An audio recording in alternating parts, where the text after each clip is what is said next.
Bienvenue sur Africa 24 dans cette nouvelle édition du 12-15. Au sommaire de l'actualité, le Bénin accueille une rencontre de l'UEMOA, la 19e session ordinaire de la conférence des chefs d'État et de gouvernement de l'Union économique et monétaire des États ouest-africains se tient ce vendredi à Cotonou au Bénin. Nous y reviendrons plus en détail. De l'économie, dans ce journal, nous recevons sur ce plateau Constantin Dabiré. Il est l'auteur de l'ouvrage Le Conseil financier, un levier pour le financement des infrastructures publiques en Afrique. Paul Kaba-Thiéba, le nouveau chef du gouvernement nommé le 6 janvier par le président Roch-Marc Christian Kaboré, s'est exprimé ce jeudi au Burkina Faso. Lors de sa première déclaration publique, il est revenu sur les événements ayant marqué le pays. La 19e session ordinaire de la conférence des chefs d'État et de gouvernement de l'Union économique et monétaire ouest-africaine se tient ce vendredi à Cotonou, au Bénin. Au cœur des discussions, la revue annuelle des politiques de l'Union, la rationalisation des organes et l'évaluation de l'exécution des programmes communautaires. L'occasion aussi de faire le point sur l'état des réalisations de l'intégration économique des États membres, à travers notamment le renforcement de la compétitivité des activités économiques. Écoutons à ce propos le président béninois Thomas Boniyei. Les performances économiques récentes réalisées par l'Union, avec des taux de croissance qui se situent au-dessus de la moyenne du monde et même de l'Afrique, et plus proche de nous, de l'Afrique subsaharienne, mes chers collègues, sont fort encourageantes et nous invitent à persévérer dans nos efforts. Le processus d'intégration de l'Union se consolide et se renforce progressivement. Le développement économique de l'Afrique est donc au cœur de l'actualité de notre continent. Constantin Dabiré a consacré un ouvrage essentiellement au financement des infrastructures en Afrique. Il est expert comptable et l'auteur de l'ouvrage Le Conseil financier, un levier pour le financement des infrastructures publiques en Afrique. Et nous le recevons sur ce plateau. Bienvenue, Monsieur Dabiré. Bonsoir, Madame Diarra. Monsieur Dabiré, dites-nous, la question du développement, notamment de la zone UEMOA, on vient de l'entendre, passe par divers moyens, notamment la dynamisation des infrastructures. L'approche régionale dans ce domaine, est-ce qu'elle est concrétisée sur le terrain? Merci beaucoup. Je dirais que les autorités de l'UEMOA travaillent justement à la concrétisation de cette approche qui fera de l'Union un levier pour le financement des projets d'infrastructures, des projets intégrés. Quand je parle de projets intégrés, je parle de projets qui concernent au moins un pays ou qui ont un impact sur un pays. Parce que financer des projets intégrateurs est porteur de croissance, porteur de transformation. Mais comment on les finance justement, ces projets? Comment on les finance? Avant tout, il faut d'abord soumettre une requête à un bailleur, à des partenaires.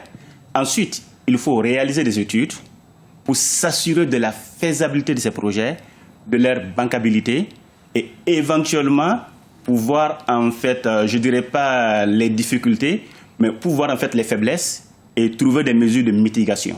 Et après cela, effectivement, on peut financer un projet. Et pour combler justement ce déficit d'infrastructures en Afrique, il est nécessaire d'investir, on dit, 93 milliards de dollars par an. Est-ce qu'il y a assez de financements qui sont mobilisés pour tous ces projets? Oui, je dirais que beaucoup de financements sont mobilisés pour tous ces projets. Et comme vous l'avez dit, aujourd'hui, les besoins sont estimés annuellement à 93 milliards, soit environ 15% du PIB africain. Cependant, force est de constater un gap de financement d'environ 48 milliards. Et ce gap, il faut le couvrir. Il est dû à quoi, ce gap, justement? Il est dû au fait que les États, aujourd'hui, ont des limites, ont des contraintes qui font qu'ils ne sont pas en mesure de pouvoir couvrir la totalité des besoins en investissement. Mais les infrastructures sont quand même un domaine très important pour le développement de l'intégration africaine. Est-ce qu'il est réellement pris en compte? On a l'impression que ça traîne. Il y a beaucoup de projets et programmes qui sont mis en place.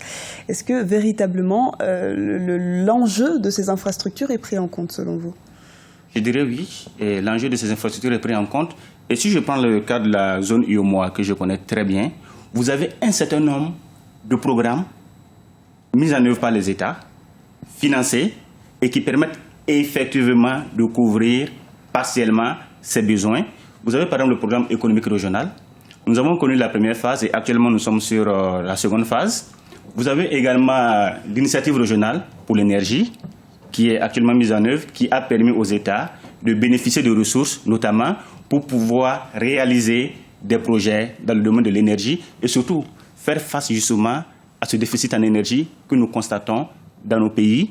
Et au-delà de ces projets, de ces programmes intégrateurs régionaux, chaque pays, à son niveau également, essaye de concevoir des programmes, des projets, recherche des bailleurs de fonds pour les financer. Et dans mon ouvrage, oui, je vous écoute. La question des financements, justement, qui cristallise un petit peu ce débat des infrastructures. On parle de la combinaison des capitaux publics et privés. Exactement. Vous avez parlé de ça également dans un autre ouvrage. Est-ce que ce partenariat public-privé est réel? Est-ce qu'il marche sur le terrain pour ces projets d'infrastructure? Je pense bien qu'il marche. Et prenons le cas de la Côte d'Ivoire. Vous avez un certain nombre de projets, dont le projet Azito, le projet Cyprel. Vous avez le troisième pont, qui sont faits réellement sous la forme de partenariat public-privé. Et je crois qu'aujourd'hui, quand vous allez en Côte d'Ivoire, vous le voyez, vous le constatez, c'est une réalité. Prenons le cas du Sénégal. Vous avez l'autoroute à péage de Dakar, vous êtes sénégalaise, Madame Diarra, et aujourd'hui c'est une réalité. Et je pense que l'autoroute de Dakar est un cas d'école en matière de PPP, car cette autoroute a permis de tirer des leçons qui vont par la suite, dans l'avenir, permettre aux États, permettre aux porteurs de projets de pouvoir réaliser de telles infrastructures en PPP en faisant appel à des capitaux privés. Merci pour toutes ces précisions, Monsieur Dabiré. Je rappelle donc que vous êtes l'auteur de l'ouvrage Le Conseil financier, un levier pour le financement des infrastructures publiques en Afrique. Vous êtes également l'auteur d'un autre ouvrage qui s'appelle Financement d'un projet de partenariat public-privé. Exactement. Merci beaucoup. Au plaisir, Monsieur Dabiré. L'actualité au Bénin, c'est par ailleurs la préparation de l'élection présidentielle de 2016. À la tête de l'Alliance pour un Bénin triomphant, Abdoulaye Biotiané s'est officiellement lancé jeudi dans la course à la présidentielle du 28 février.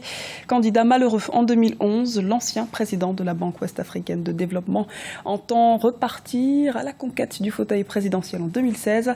Les précisions de Lefty Ounou, notre correspondant au Bénin. Abdoulaye Biotiané officialise sa candidature pour la présidentielle du 28 février 2016. Investi candidat de l'Alliance pour un Bénin triomphant ABT au stade Charles de Gaulle de Porto Novo, l'économiste a présenté son nouveau projet de société et dévoile ses ambitions pour le Bénin et surtout pour la jeunesse.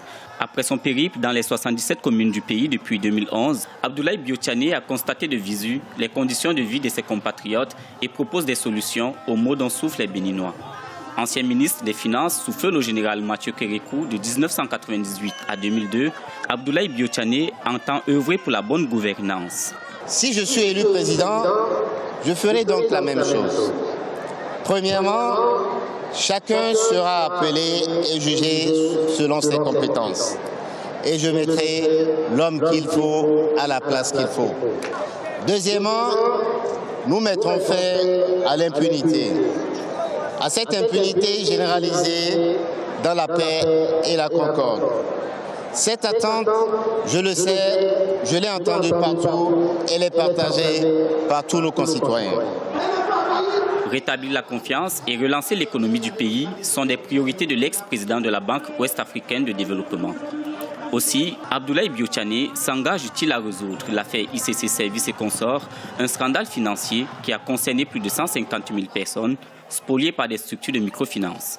Pour la promotion de la jeunesse béninoise, il promet la création de plus de 500 000 emplois sur 5 ans pour résoudre le chômage des jeunes. C'est fabuleux parce que du moment où vous-même vous avez senti qu'en termes de propositions aujourd'hui, le président Abdoulaye Biotiané a fait des propositions concrètes en passant par la question sur l'emploi des jeunes, la question sur les infrastructures, la question sur l'énergie, la question sur la sécurité, la question sur la promotion aujourd'hui des femmes et aujourd'hui, partout aujourd'hui, la question sur la paix et l'unité nationale. Donc c'est tous ces sujets que le président Abdoulaye Biotiané a décidé aujourd'hui d'incarner à travers vraiment sa personnalité. Candidat malheureux au fauteuil présidentiel de 2011, il entend améliorer les conditions de vie de chaque Béninois à travers sa vision qui se résume dans le fait que chaque Béninois puisse dire « Je vis mieux aujourd'hui, ma famille est en sécurité et je sens que demain sera meilleur ». Rappelons qu'Abdoulaye Biotiané est actuellement le président du conseil d'administration du Fonds africain de garantie.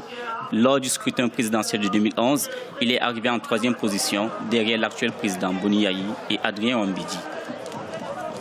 Résultat provisoire du scrutin présidentiel en Centrafrique. Anissé Georges Dologuélé et Faustin Archange Touadéra s'affronteront au second tour le 31 janvier. L'autorité nationale des élections a fini par livrer un verdict provisoire. Anissé Georges Dologuélé, porté par son parti l'Union pour le renouveau en Centrafrique et une alliance politique avec le Kwanamkwa, la formation de l'ex-président déchu François Bozizé, a récolté 281 700 voix. Il est suivi de Faustin Touadéra, ancien chef du gouvernement sous François Bozizé, crédité lui de 229 564 voix. La jeunesse burkinabé au cœur des préoccupations du nouveau Premier ministre. Paul Kabatieba prend l'engagement de faire tout pour répondre aux attentes des jeunes en termes d'emploi et de démocratie. Le nouveau chef du gouvernement entreprendra par ailleurs, sous l'autorité du chef de l'État, les démarches pour la constitution du futur exécutif du Burkina Faso. On fait le point dans ce reportage de Wendiam Valentin Compaoré, notre correspondant au Burkina Faso, et Olivia Yéré-Dobré.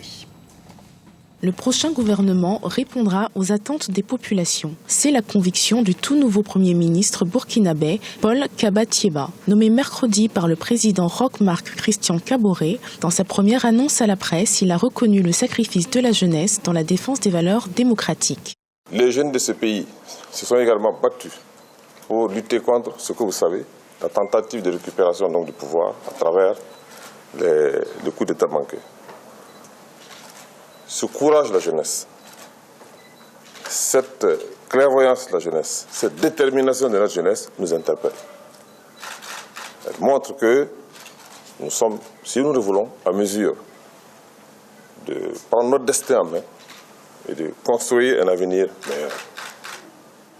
Et donc le souvenir des martyrs qui sont tombés lors de ces deux événements, à savoir les événements de l'insurrection du 30 octobre 2014, et la résistance farouche que la jeunesse a eu à manifester à la tentative de coup d'État de septembre 2015 démontre à souhait que la jeunesse burkinabé aujourd'hui est mature. La jeunesse burkinabé aujourd'hui a besoin de changement. La jeunesse burkinabé aujourd'hui a besoin de démocratie. Elle a besoin de progrès économique et social qui sont à la hauteur des sacrifices consentis. Tout ému, le tout nouveau Premier ministre burkinabé a dit prendre ses responsabilités à un moment particulier de l'histoire du pays, qui a été secoué depuis l'année dernière par une crise politique assez grave, notamment l'insurrection populaire des 30 et 31 octobre 2014. Le chef de l'État m'a demandé donc de vouloir devenir gérer le gouvernement, de prendre la responsabilité donc du Premier ministre. Je l'ai accepté parce que je pense que la politique que le chef de l'État va impulser sera en mesure de répondre aux attentes de la population, de répondre aux attentes des jeunes en termes d'emploi, en termes de démocratie, en termes de progrès social, etc. etc. Et c'est un combat commun que le chef de l'État invite toute la population à adhérer. Et je suis là, avec le gouvernement, pour accompagner les chefs de l'État dans cette œuvre-là. Alors que sa déclaration de politique générale, une obligation constitutionnelle, est attendue dans moins d'un mois, le Premier ministre affirme avoir accepté cette nomination parce qu'il entend impulser une politique. Celle-ci répondra aux attentes de la population, des jeunes en termes d'emploi et de démocratie. C'était le journal de la rédaction. Merci de nous avoir suivis. Retrouvez dans un instant une nouvelle édition du 12-15 sur Africa 24.